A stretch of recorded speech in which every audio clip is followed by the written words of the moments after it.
Bem-vindo a Mauri Chamorro, comunicador, analista político, da assessoria política, conhecedor aqui da América Latina também, como poucos. Bem-vindo, obrigada por estar aqui. Não te ouvi. Obrigado pelo convite. Para mim é uma honra estar aqui com vocês e um abraço a todas e todos que nos escutam agora. Ótimo, seja bem-vinda, Mauri. Vou deixar a Aninha abrir aí a rodada de perguntas, Aninha.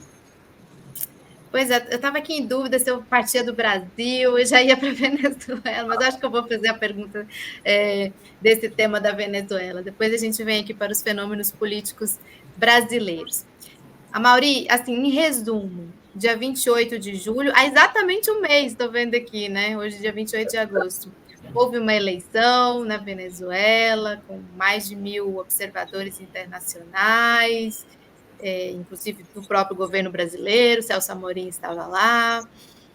Nesse um mês, essas 4 semanas, a posição do Brasil, e inclusive em composição com outras, né, com Colômbia, com México, teve assim algumas fases diferentes. E hoje chegou numa espécie assim, de um limbo. Por exemplo, hoje, se alguém me perguntar, eu não sei se o Brasil reconhece ou não a eleição da Venezuela. Que leitura você faz desse fenômeno aí? Respondendo a tua pergunta, não. Né? O resultado o Brasil, a Colômbia, o caso do México, ele se retirou, né? Eram os 3 países que estavam, de alguma maneira, mas não era um processo de crítica, nem de supervisão, nem de tentativa de desestabilizar a Venezuela. Né? São 3 países muito importantes nas relações com a Venezuela e para a Venezuela, que, num determinado momento, assumiram um papel dentro da comunidade internacional como fiadores, digamos, né, do processo eleitoral na Venezuela, já que os Estados Unidos tomou a decisão de anunciar o González como o presidente da Venezuela. Vão lembrar do Guaidó, que também foi inventado pelos Estados Unidos, e a União Europeia seguiu pelo mesmo caminho. Porém, a realidade, nesse momento, e o Brasil fez muito correto, de não declarar já que aceitou o resultado da eleição, porque houve, naquele momento de tensão, onde foi derrubado o sistema do Conselho Nacional Eleitoral, sustentar, porque a Venezuela permite isso, o sistema eleitoral venezuelano permite que você possa validar o resultado não só pelo sistema digital, eletrônico do Conselho Nacional Eleitoral, mas também pelas atas, né? São aqueles documentos assinados pelo mesário, também pelos delegados de cada um dos países em cada uma das urnas, que certifica o volume total de votos de cada candidato. Então, todos os partidos têm uma cópia dessa ata original, assinada, tem que estar assinada por todo mundo para ter uma validez legal. Então, o Brasil falou, olha, a gente vai aceitar um resultado que o povo decidiu, né? Quem ganha, independente de quem ganhar. Porém, a gente precisa ver as atas. Até o momento, o Conselho Nacional Eleitoral não conseguiu apresentar as atas, o presidente, o PSUV, o partido do presidente Nicolás Maduro, nem a oposição, ninguém conseguiu apresentar 100% das atas que sustentem aquele resultado de eu ganhei, né? E isso o governo brasileiro falou, a gente acredita na autodeterminação do povo, a gente respeita as instituições venezuelanas, porém até o presidente no momento não foi entregue a ata. Então a gente não pode tomar posição. Isso é muito complicado para o governo da Venezuela, na verdade, porque tanto a Colômbia como o Brasil são países que têm uma proximidade ideológica com a Venezuela, são países progressistas, estão no campo progressista, são países de esquerda, governados, né, pelas esquerdas, mas nesse momento eles decidiram tomar o caminho do esperamos as atas. Então o Brasil não reconhece ainda o resultado eleitoral, tecnicamente não reconhece. É um imbróglio, o povo fica até meio sem paciência, viu? Aqui no nosso chat já teve gente reclamando aqui, de novo falar de Venezuela, mas, gente, nossos vizinhos, né? A gente precisa entender, até porque o Brasil está aí. Eu quero trazer aqui, olha, o Encarnação agradecer o superchat, boa tarde a todos, maravilhoso trazer a Mauri Chamorro, que já tem um fã-clube, e dar as boas-vindas a Jamilson Castro, nosso novo membro. E aí eu já engato a minha pergunta, Mauri. Olha só, a gente tem visto um fenômeno, né, político aí que não está restrito só ao Brasil, a América Latina, a Argentina elegeu o Milei, tem o Bukele lá em El Salvador, E agora a gente tem o Pablo Marçal aqui no Brasil, e eles têm em comum essa sedução que eles têm com os jovens, né? E esse uso bem feito das redes sociais. Eu queria que você fizesse uma análise do impacto dessas redes, desse novo jeito de fazer política aqui na América Latina. Como é que você vê esse fenômeno? Primeiro, eu separaria o Bukele do que é o Marçal, do que é o Milei, do que é o Bolsonaro, né? O Bukele tem uma outra origem, apesar dele ter uma gestão das suas redes sociais primordial, fantástica. Aliás, o grande referente mundial hoje de comunicação política é o Bukele.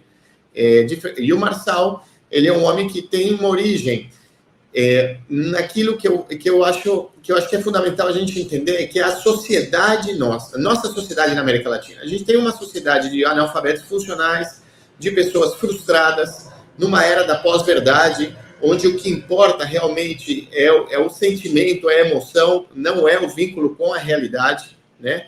A gente tem uma capacidade de compreender o mundo, não mais através da análise dos fatos reais, da realidade, senão das emoções transmitidas constantemente. Então, eu não me importa que seja ou não verdade, mas se aquele fato ou aquilo que ele me fala toca o meu coração, me enche de esperança, para mim já é o suficiente. Com aquilo ali eu tomo uma decisão, no caso política, de votar por um candidato que, na verdade, é um estelionatário, é um bandido, né? É um bandido, um estelionatário, um homem que já foi detido e, ao mesmo tempo, exerce, né, esse papel de político, de coach ao mesmo tempo, né? Então, ele vai sair ganhando de qualquer jeito. Ou ele ganha porque ele ganha na prefeitura, ele vai ganhar a eleição na prefeitura, ou ele ganha porque no final dessa eleição, apesar dele não ser o prefeito, ele vai ter uma rede muito mais fortalecida e ele vai continuar faturando, porque ele vive disso, né? Ele vive dessa economia, alguns economistas falam da economia da atenção, né? Gerada a partir da atenção das pessoas por um personagem que pode falar qualquer coisa. A gente tem um problema, que é uma crise de representação na política mundial, não é só no Brasil, não é um fenômeno brasileiro, mas sim com uma transversalidade que tem a ver, no caso do Brasil, com o crescimento das igrejas evangélicas, né? As igrejas evangélicas não são mais uma igreja evangélica, elas são um partido político que disputam uma eleição e disputam o poder da sexta economia do planeta. O partido político, que é disfarçado de igreja evangélica, seja a universal, seja a quadrangular, qualquer uma que seja, ela tem que ser entendido como isso que é, um partido político. Eles disputam um espaço de poder através das eleições numa democracia liberal burguesa. Então, a gente tem um problema, porque, na verdade, você disfarça um discurso através da religião, através do debate moral, de você entregar um horizonte, um futuro que é quase inalcançável para 90% da população brasileira, como a salvação econômica ou do bem-estar da sua família pela sua fé.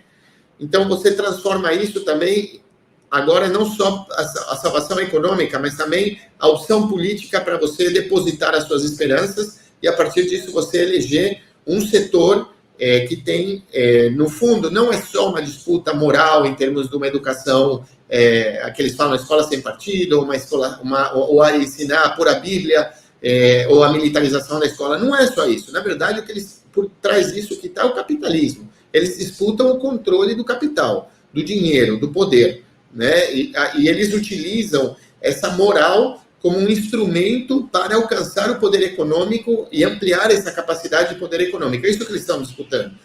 Assim como foi o exército islâmico.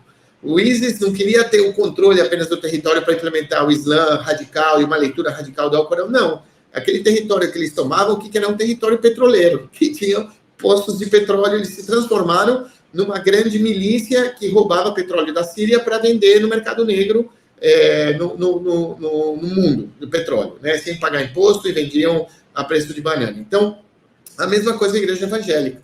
E a igreja evangélica tem essa representação, esse tipo de personagem. Você não vê um personagem tipo Marçal dentro da esquerda, porque a esquerda tem o ethos de esquerda. Inclusive, a gente sempre vê que a esquerda está sempre dividida. Por quê? Porque a esquerda sempre racionaliza o seu debate e sempre sustenta na ciência o seu debate. seja para aumentar um orçamento, ou seja porque você tem uma posição mais favorável ou menos favorável sobre algum tema específico, você sempre cita bibliografias, você sempre cita autores, história, você se basa na realidade para você disputar aquilo.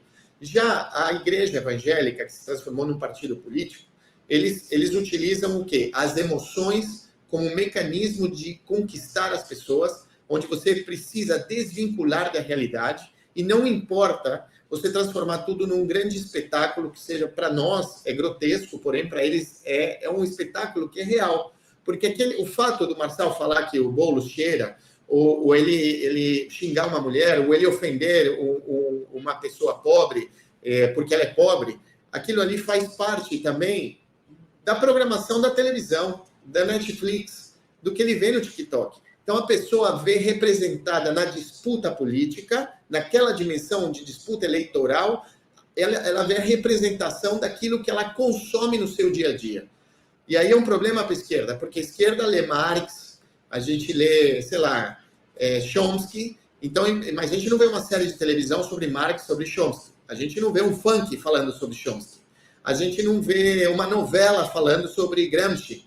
Então, as nossas disputas e a construção da nossa narrativa para dialogar com essas novas gerações que constroem sua percepção do mundo a partir desse aparelhinho aqui, vendo o TikTok, né, vídeos de 15, 30 segundos, então ele já tem a construção, o imaginário do que é o planeta e todos os dilemas existenciais deles resolvido num vídeo motivacional de 15 segundos, que faz o quê? Traz paz, tranquilidade, na verdade, gera, é um remédio que ele toma, um tipo de Rivotril digital que ele toma, para ele se tranquilizar. Então, ele ganha esse afeto da pessoa, porque o Marçal está vendendo, está entregando gratuitamente, na verdade, nas redes, porque ele cobra para você fazer aqueles cursos, ele entrega uma solução, entrega essa paz.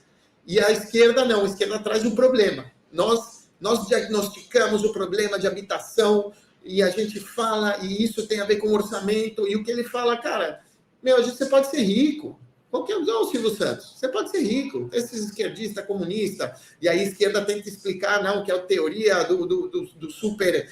da supercultura e da não sei o quê, a gente se enrola naquilo ali, entendeu? Porque a gente está conectado com a realidade, com os fatos, com a ciência, e eles não. Então, a gente também não pode, e isso é um erro que a gente comete, falar, não, é que também esses idiotas não, pera lá, o Bolsonaro teve metade da votação no Brasil. A esquerda quase perdeu, só não perdeu a eleição no Brasil, porque também você teve um coordenador de campanha atirando com granada na Polícia Federal e uma psicopata deputada federal ajoelhando um negro com uma pistola em pleno São Paulo. Se não fossem esses erros, provavelmente o Bolsonaro teria ganho a eleição. Erros da direita, né? Que são assim mesmo, não é um erro. Eles simplesmente atuaram como eles são. Porém, a gente tem essa metade dessa população que não é imbecil, não é idiota, é a metade da população do Brasil votante que acreditam naquilo. Acreditam naquilo, porque eles são grandes consumidores de meios de comunicação. São gente que, majoritariamente, não lê um livro, que renegam a ciência, não só a ciência dura, não é a astrofísica, que eu estou falando da ciência no sentido do estudo, de aprofundar o conhecimento, porque é uma saída mais fácil. É uma saída mais fácil para esse mundo sobrecarregado de códigos de informação, onde eu me sinto... Então, a esquerda também tem um outro problema nosso. Eu sempre sou muito crítico à esquerda, porque eu acho que a gente errou e a gente erra para nascerem esses monstros, né? Como o Marçal, como o Bolsonaro. Isso é fruto do nosso erro como esquerda. Eu sempre assumo isso. Eu não terceirizo essa responsabilidade, eu chamo para nós. Então, esse monstro, como o Marçal, ele é resultado de um processo onde a gente não conseguiu, de alguma forma, não só se conectar para fazer proselitismo nessa grande sociedade, mas a gente, de alguma forma, também humilhava aquelas pessoas que não tinham o conhecimento que a gente supostamente tinha, porque a gente é doutor. E a grande parte da população não tem acesso a essa informação. A grande parte da população trabalha de manhã para pagar o almoço. E essa população que não consegue se conectar também com o nosso discurso, de alguma maneira, se conectou com a gente como? Transformando essa população numa população que teve mais acesso ao consumo. Então, quando a gente fala, né, a gente criou uma classe média que se virou contra a esquerda. Mas essa classe média, o que é uma classe média? É ter acesso ao dinheiro. É comprar uma casa, um carro, televisão e tomar iogurte todo dia. Não é assim, não, é que nós perdemos aquela classe cultural formada. Não tem disso, não existe isso, a gente não conseguiu. Então, como a gente forma uma sociedade que tem um benefício econômico, a percepção deles da melhor ou não é também econômica. Não é só a compreensão de que a luta de classes, não tem nada disso. E nesse processo é que entra o Marçal. Por isso, esses outsiders, esses antissistemas, se comunicam muito bem com essa classe média criada pelo progressismo na América Latina, de maneira geral. Né? E no Brasil, nem o que dizer, né? O presidente, metade da América Latina, o que saiu da pobreza, metade disso foi o presidente Lula que fez nos seus primeiros 8 anos de governo, né? Conhecido mundialmente por isso. Então, a gente vai ter ainda muito mais esses fenômenos, porque não vai acabar a internet. Não adianta cortar as contas do Marçal. Não adianta tirar ele do ar. Não adianta Twitter, naquele momento, tirar a conta do presidente Donald Trump, naquele momento, por censura. Porque o problema reside em que você tem uma mistura de um personagem que transmite um discurso absolutamente emotivo, que enche de esperança aquela população que passa fome, que tem medo de amanhã, tem medo de perder emprego, que quer ser rica, que quer ter relógio caro, carro caro, eu quero ser aquele cara. Então, para isso, o que eu tenho? Não, eu tenho que ser pós-doutor em História na Unicamp. Não, aquilo ali é um outro caminho. Então, esse cara vende esse futuro fácil. Aí você soma as igrejas que ajudam a construir uma massa de gente que tem a capacidade de influenciar o seu entorno para um discurso que é conectado com essa facilidade de ganhar o dinheiro, de ter esperança, é só você ter fé e depositar seu dízimo que você está salvo, né? E isso tem a ver com o Marçal, mas também com o funcionamento das redes sociais. Né? Você tem por trás o que é isso que a gente está fazendo aqui através dessa plataforma. Isso daqui é um sistema que está no servidor nos Estados Unidos, que pertence a um banco dos Estados Unidos, que é o dono do presidente dos Estados Unidos, que, sua vez, bombardeia os países que não estão a favor deles. Então, como é muito caro você mandar porta-aviões e bombardear o tempo todo, inclusive até porque sua opinião pública, de repente, não te apoia mais, vamos lembrar a guerra do Vietnã, vamos lembrar a guerra do Iraque, né? Vamos lembrar também as pressões que os Estados Unidos internamente sofrem, às vezes, por esse tipo de bombardeio, de ataque armado, de matar civis. Então, o que a gente faz? A gente cria um sistema onde a gente influencia as mentes, as cabeças, a gente constrói realidades a partir de um servidor e com um celular. Então, você permite que a sociedade, as pessoas que não têm acesso à informação, mas só se constroem através do TikTok, então você vai canalizando o conhecimento dele, a percepção dele. Você sabe se ele gostou ou não gostou de um vídeo sobre qualquer coisa, se ele consumiu por tanto ou poucos segundos, se aquilo tem mais engagement, tem mais alcance. Então, você vai corrigindo o algoritmo para aqueles bilhões de pessoas começarem a pensar aquilo que você quer, porque é assim que funciona. É assim que funciona. As big techs, essas grandes empresas de tecnologia, o que elas fazem é através do algoritmo, não é uma coisa espontânea. Alguém toma uma decisão política do conteúdo que você acessa. Então, você politicamente determina a construção da percepção da cidadania. E aí, esses projetos políticos evangélicos, neoliberais, radicalmente fascistas, estão conectados com esses bancos, com essas big techs. O melhor exemplo disso é Elon Musk. Né? O cara é um fascista que comprou... Deixa eu te interromper um pouquinho, porque eu queria te perguntar justamente sobre o Elon Musk. Eu queria pegar esse gancho do Elon Musk. Ontem a gente fez aqui na Fórum um programa, a gente tem um programa que chama Fórum Global. E aí a gente falou do Pavel Durov, falamos do Elon Musk, de todas essas figuras. E aqui a gente trouxe ontem, vou trazer aqui, até uma amostra aí da circulação do Elon Musk pelo mundo. Aqui ele está com o Trump e o Bannon em 2017, aqui ele está com o Narendra Modi da Índia, aqui ele está com o Xi Jinping ano passado, lá nos Estados Unidos, aqui ele está com o Erdogan, né, da Turquia, lá nos Estados Unidos, aqui ele está com o Macron, né, o presidente da França, e aqui ele está com a Meloni, da Itália. Então, e aqui com o Netanyahu, obviamente, também está aí. Ou seja, só para demonstrar que ele, hoje, tem um poder tão grande que ele circula pelo mundo como um chefe de Estado e influencia políticas internas dos países, como o chefe de Estado. Eu até vi um cientista político, inclusive, falando, olha, ele vai lá na China, ele compromete até as relações, a diplomacia dos Estados Unidos, a partir do que ele fala lá para os chineses. Então, além disso tudo que você falou do plano interno, também tem essa questão no plano externo. E aí, te deixo com a palavra para você falar o que você também ia abordar aí sobre essa figura que é o Elon Musk. Mas você sabe que isso não é uma novidade. Rockefeller. Família Essas Rockefeller. Grandes figuras empresariais, né? O mundo não é dos políticos. Os políticos são funcionários, majoritariamente, do poder econômico. Aí você tem um grupo político ou um setor progressista de esquerda que é contrário ao poder, a esse domínio do poder hegemônico financeiro sobre a política. A gente enfrenta isso. Então, vamos retroceder. Anos 20 e 30, todos os países do Oriente Médio, né, fora Irã, mas a maioria deles, Arábia Saudita, Catar, eles nasceram da família Rockefeller. Eles foram no Oriente Médio, descobriram o petróleo e falaram para um bando de gente que vivia com camelo, viajando no meio do deserto, falaram, viu, fica aqui, a gente vai criar um país, tem um negócio que chama país, Estado. Vocês vão ser a família, vocês vão ser reis, isso daqui, a gente vai mandar um exército, vai cuidar de vocês, a gente vai fazer um buraco, vai sair um negócio, e a gente vai ficar com isso, a gente paga e fica tranquilo. Aí nasce a Arábia Saudita.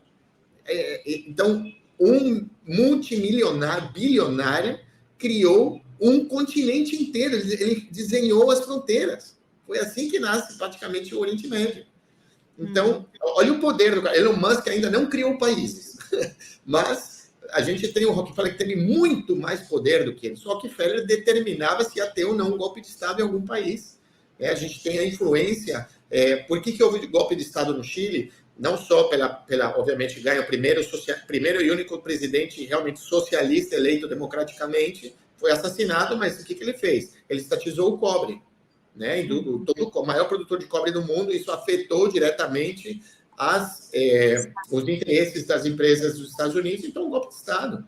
O que a gente teve na América Latina com a United Fruits, que era a maior produtora de frutas do planeta, sendo que os Estados Unidos não plantava fruta, isso era a América Latina, eles determinaram durante 2 séculos, praticamente, um século e meio, todos os presidentes da América Central e praticamente do norte da América do Sul. Equador, Colômbia, grandes produtores de frutas. Equador, Colômbia, daí você tem Panamá, Costa Rica, Guatemala, Honduras. Porque lá eles tinham banana, tinha tomate e tal, e eles determinavam. Então, o Elon Musk, o que ele faz? Ele sai muito na foto, porém, o poder da indústria, do mercado, do dinheiro, financiando golpes de Estado, pondo o presidente, tirando o presidente, determinando a geopolítica mundial, isso desde que o capitalismo nasceu. Né? A África ela foi também desenhada em fronteira quando o poder econômico... E agora com esse elemento novo do poderio das redes, né? Por exemplo, o Elon Musk ele quer falar qual país tem liberdade de expressão, qual não tem, por que ali naquele não teria, que as regras daquele país então não valem. Então, exato, ainda tem um aditivo aí importante de dominação. Sim, ouvindo vocês, eu cheguei à conclusão de que a gente tem as etapas, né, do capitalismo, a gente está num capitalismo de cassino, aí a gente tem a vanguarda dessa nova era, que é a era digital, e tem um novo modo de colonização, né, que é a colonização de dados. Ou seja, eu estou com menos esperança ainda, viu, Amaury? Duro. É duro, é uma luta, é o que eu falo, a nossa luta é eterna, né? Não é porque a gente ganha uma eleição, de repente, ou não é porque a gente tirou 40 milhões de pessoas da pobreza, que é uma conquista universal, maravilhosa, porque a gente deu direito, ou mais do que tudo, empoderou a mulher, o povo preto, os indígenas, sabe? Isso daí vai ter um retrocesso. Ganha o Bolsonaro, volta para trás tudo. Então, a nossa luta é eterna, e a gente não luta apenas no momento de pôr o dedo na urna, a gente está lutando, eu chamo a batalha pela percepção, a gente está numa batalha constante pela percepção das pessoas sobre a realidade, né? E é muito difícil, porque eu sempre faço também uma autocrítica, apesar de que o que eu trabalho, né, com comunicação política, de você sustentar, não o momento eleitoral, mas a construção de um processo político, dependendo da tecnologia do inimigo. A gente não pode fazer isso. A gente tem que ir para a rua, a gente tem que olhar no olho, vai ter que chegar no jovem que fica o dia inteiro no celular de alguma outra maneira, que não seja só pelo celular, porque a gente não vai conseguir conquistar aquele coração. Você tem um retrocesso dessas novas gerações, mas também houve uma certa acomodação por parte das esquerdas, independente da tecnologia. Não, olha, eu tenho 30 mil likes. Uau, mas não são 30 mil votos, meu filho. Não adiantou nada. O Pedro Castilho, no Peru, ganhou uma eleição sem ter rede social. Ele ganhou, tinha 1.000 seguidores no Twitter, que foi feito pelo sobrinho dele no segundo turno. Ganhou ele não tinha Facebook, não tinha nada. Não tinha, eu tive no segundo turno na campanha dele, né? Eu fiz lá. Então, ele não tinha redes sociais. E como assim? Por quê? Porque ele foi porta a porta, porque foi o sindicato dos professores que trabalhou e conquistou. E, claro, você tem uma série de estratégias e tal, mas sem rede social, e ganhou a eleição. Então, como é que a gente vai... E no Peru, que não é também um país simples de trabalhar, é muito complexo, lá com uma força política e uma direita violenta muito poderosa. E ele ganhou. Então, como é que a gente pode ganhar? A gente pode sim ganhar a eleição. A gente não depende das redes sociais. A gente tem que estar lá, mas não depende delas. E a gente tem que corrigir esse processo. A gente tem que corrigir esse processo. E é uma coisa muito difícil, porque a esquerda também, ela começou a dosificar o seu discurso para tentar não parecer radical, porque supostamente, se a gente se radicaliza, não te falem comunista, ou senão você apoia Cuba. Então, nossa, não vamos falar isso, porque de repente não. É que se você não falar, se você não assumir sua postura política frontalmente, você não vai conseguir construir uma narrativa que permita defender aquele processo histórico que você representa, e porque você está disputando isso.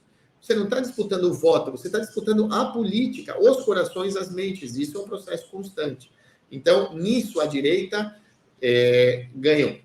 Nesse momento, está ganhando. Porque eles utilizam muito bem o principal instrumento de comunicação do planeta, porque eles são os donos disso, eles não estão vinculados à realidade. Então, você imaginou para um candidato de esquerda, uma candidata de esquerda, ter sido presa por estelionato e estar participando de uma campanha, e tudo bem? Não há menor possibilidade de existir isso dentro da esquerda. E na direita não tem você tem dezenas. E não há problema. Por quê? Porque você consegue criar uma épica, uma narrativa que transforma isso como que for parte do processo de luta, de sair adiante. Porque quem não quer seguir adiante já muda o discurso e já fala de outra coisa.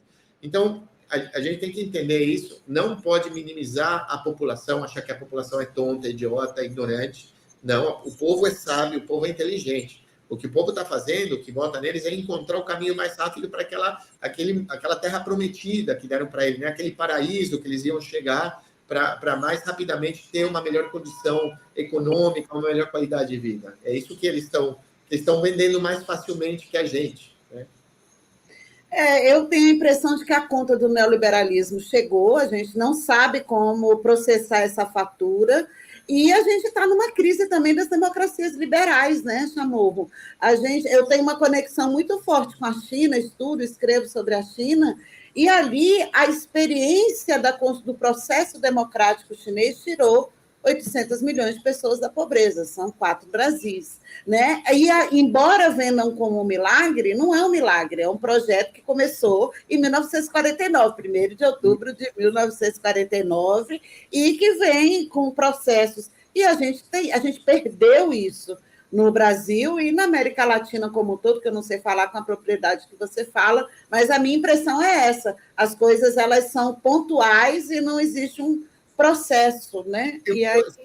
Se você me permitir agregar ao que você falou, é fundamental. E aí eu queria fazer um comparativo, eu queria pôr 2 elementos importantes, que eu acho que são importantes, perdão. Uma nos anos 50, depois da Guerra da Coreia, o Equador mandava navios com arroz doando comida para a Coreia do Sul, porque eles morriam de fome. O que aconteceu? Os Estados Unidos instalou uma ditadura sanguinária na Coreia do Sul que durou 40 anos, e numa ditadura sanguinária que não permitiu sindicatos, que matava operário, que não permitiu debate político, instalou um modelo neoliberal super centralizado e planejado para que a Coreia se transformasse no que ela é hoje. Não foi um processo democrático americano. Né? Não foi. Foi uma ditadura sanguinária, violenta, que matou 1 milhão de pessoas. Isso é a Coreia do Sul. Coreia do Sul. Coreia do Sul. Então, aquilo ali sim é um modelo. Olha a percepção. Aquilo sim pode. Aquilo pode. A gente pode matar 1 milhão de pessoas ao momento que a gente instalou realmente o sistema econômico que a gente defende. Vamos, agora sim a gente entra num processo democrático. E aí ninguém fala disso. E aí você considera a China uma ditadura sanguinária. A outra coisa, aqui na América Latina, a gente importou todos os esquemas e todos os modelos. Inclusive, as esquerdas latino-americanas pensam como se a gente fosse eurocentrista. Né? A gente pensa como europeu. E eu fico muito incomodado quando o europeu quer, inclusive os europeus de esquerda, que querem classificar a nossa esquerda. Ou nossos países são mais ou menos democráticos. Fala, meu amigo, vocês têm rei ainda na Espanha. Então, não venham encher nosso saco aqui. Enquanto vocês tiverem rei, esquerda, venham aprender com nós, porque aqui, com todas as massacres, as mortes, a gente vem há 25 anos ganhando eleições, ganhando maiorias em parlamentos, tendo golpe de Estado, sobrevivendo ao golpe de Estado, tentativa de homicídio, de presidente, de presidenta. A gente sofreu de tudo aqui. De invasão, assassinato, bombardeio, guerra, tudo que você quiser. Mas as esquerdas aqui, dentro desse modelo também liberal burguês, importado da Europa, nessa falsa república, essa falsa democracia que a gente vive, a gente ganhou eleições também. E eles não ganharam. Então não venham aqui querer dar lição de nada. Vocês venham aqui aprender todos. Que nenhum lugar na Europa ganhou a esquerda de verdade. Só na Grécia, que durou 1 mês, né? Vamos lembrar que aquela esquerda do Tsipras durou 1 mês. Varoufakis foi embora e tal. Então, o resto, ninguém governou. E nós, sim. Porém, a gente, inclusive, os nossos parâmetros, os nossos valores, a nossa metodologia, o nosso trabalho, os nossos partidos, a forma de fazer a política, é importada da Europa. A gente não criou algo nosso, 100% nosso. Inclusive, a gente tinha que reinventar o que é democracia. Como é que a gente vai falar democracia num mundo onde o Twitter pode influenciar o resultado de uma eleição? A gente não vive, eu tenho a liberdade de sair para votar. Não, mas você não tem a liberdade para pensar, porque você não sabe o que você está recebendo de informação, você está te manipulando. Então, vamos criar parâmetro. Vamos criar parâmetro. Eu acho que a gente não tem que ter medo de falar de novo, de repensar a democracia na América Latina. E não venha falar que um país é ditadura e o outro não é ditadura, porque todo mundo quer ir para Dubai tirar foto, não vai viajar? A burguesada latino-americana, brasileira, nossa, Dubai, naquele prédio que parece uma vela, aquele hotel é lindo. Lá é uma ditadura, é uma família sanguinária que mata quem levantar a voz lá. E tem trabalho escravo. Lá tudo bem, eu posso ir tirar foto. Não, mas Cuba é um horror. Aquilo é um horror. Entendeu? Então, e a gente tem que pôr o bode no meio da sala e debater. Não tem que ter vergonha de defender. Porque há um processo revolucionário que tirou um ditador sanguinário em Cuba, que vive 60 anos de bloqueio, que tentam matar o presidente sempre, que tentaram fazer de tudo aquele país. Então, o país está numa defesa militar constante faz 60 anos. Não estou falar de democracia como se fosse a Finlândia. E a gente tem que assumir esse processo. A mesma coisa a Venezuela.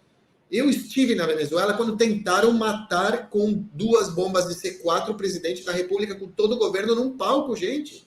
Eu vi os drones chegando. Explodiram, iam explodir o palco com o presidente, eram 4 quilos de C4, financiado pelos Estados Unidos, e eles assumiram isso, com colombianos e venezuelanos que treinaram dentro da Colômbia e entraram para explodir. Olha, e tudo bem, aí não tem problema. Não, a gente tem que defender esse processo. Assim como a gente também tem que ser crítico por entregar as atas. Né? A gente não pode ser... tem que ser frontal, a gente tem que ser frontal com tudo. Mas a gente não pode se acomodar. E eu acho que a esquerda, pelo problema... excesso de leitura de consultor político, de marqueteiro, de estratégia comunicacional. Não é bom, porque na nuvem de palavras, no wording, aí lá parece que se você falar muito esquerda, socialismo, a gente vai perder a eleição. A gente não perde a eleição, a gente perde politicamente, a gente vai demorar mais 30 anos, então, para se recuperar. E aí, excesso de leitura comunicacional, política, eleitoral, marqueteira, tira o político, marqueteira, é o que influenciou os partidos de esquerda, depois que chegaram nos governos, a moderarem o discurso. E quem cresceu nessa moderação? Bolsonaro, Milei, Marçal, Casti, Keiko Fujimori. você tem esse fascismo consolidadíssimo com as igrejas evangélicas. A igreja evangélica ela deveria ser tratada como um partido, deveria pagar imposto, ela é uma indústria, ela não é uma igreja, não é um templo de Umbanda, não é um terreiro de Umbanda, gente. Eles têm um poder econômico, tem tudo, eles têm muito mais força que todos os partidos juntos, de esquerda e de direita. Uma igreja, não todas, uma, eu estou falando de uma. Então a gente não tem que ter medo de enfrentar, porque de repente a gente perde na opinião pública e sai uma pesquisa e vão falar que a gente é feio. Vamos para a rua, vamos avançar. A nossa principal forma de defesa é a ofensiva, porque se a gente cognitivamente, simbolicamente, a gente cede, quem ocupa esse espaço na mente e no coração do povão é a direita. Então a gente deixa de falar que a gente é socialista, porque isso de repente é feio e a gente pode perder voto, e os caras vêm falar que tem que ter escola militar e que tem que andar armado e que tinha que ter matado os petistas e eu faço a minha. E aí tudo bem. E a gente ficou com medo de falar que a gente é socialista e a gente apoia Cuba. Olha, é que é isso. É isso. Então, a gente, sem falsa moral e sem medo de pôr a cara, a tapa, para discutir com as pessoas. Porque se a gente deixa de fazer isso, a gente perde politicamente. E a eleição é o resultado disso. É um resultado. Tem que ir para cima. A verdade é essa. Mauri, eu assino embaixo, viu? Porque eu sou comunista com orgulho, viu? É o único programa que tem 2 comunistas apresentando aqui. E o convidado? E o convidado, olha aí, 3 comunistas, com orgulho. Tenho nenhum problema. Olha, mas você tem que voltar mais aqui, Mauri, que você deu uma aula de política, de coragem política, né, não, Aninha? É isso mesmo. É o que está faltando, o que a gente percebe que falta. Existe esse medo, sabe, às vezes materializado até em voto, né? Voto de parlamentares de esquerda contra, por exemplo, aquela questão da saída das pessoas, de presidiários, ou votos, assim, historicamente, né, defensores de direitos humanos, votando para ter um perfil um pouco mais moderado, para encaixar num perfil palatável, digamos assim, né, entre aspas, e acaba que quem demonstra certeza, por mais louca que seja a certeza, predomina, e é isso que está sendo visto com a extrema-direita, né? Está cativando e imobilizando principalmente a juventude, né? Muito bom, Mauri. Muito bom. A única coisa que eu discordo de ti, mas a gente conversa depois, é que eu acho que o Brasil e Colômbia não devem exigir atas. Eu acho que o processo venezuelano tem que ser respeitado. Eu acho que entraram num barco furado, essa coisa de ficar exigindo atas. Brasil, o presidente Lula venceu a eleição aqui por tão pouco, né? Imagina se a gente estivesse também sendo alvo de um ataque especulativo, digamos assim, como esse, exigindo provas aqui da nossa eleição. Acho que faz parte do respeito à soberania ali da Venezuela. Mas esse é um outro tema, depois a gente conversa. Não, na verdade, eu acho que é uma posição importantíssima que você está dando. Sem dúvida alguma. Eu acho que fortaleceria o governo da Venezuela, fortaleceria o Estado venezuelano ante o bloqueio, que se pudesse fisicamente mostrar as benditas atas. Para que então, você quer ver, então, senta aqui, você vai contar 70 mil e vai ver o voto e vai... Eu acho, claro, é um processo de abuso de soberania, de certa forma, né? Porque ninguém questiona os Estados Unidos e lá o Bush roubou a eleição e você tem um sistema eleitoral bizarro onde a Hillary Clinton ganhou com 3 milhões de votos a mais do Trump, só que lá, como o voto não é direto, é uma bizarrice, ganha quem tem menos voto. Então, e aí ninguém questiona. E aí na Venezuela tem que questionar. Eu acho que nisso você tem toda a razão. E eu acho que abriu um precedente muito perigoso para 2026. Eu estou no time da Aninha, mas olha, valeu demais, amor, que a gente agora vai falar um pouquinho sobre China, mas a gente adorou e nossa audiência também, volte sempre. Muitos elogios aqui na nossa audiência, a sua presença. Fico muito feliz. Obrigada demais. É sempre uma honra. Tchau, tchau, querido. Tchau, tchau.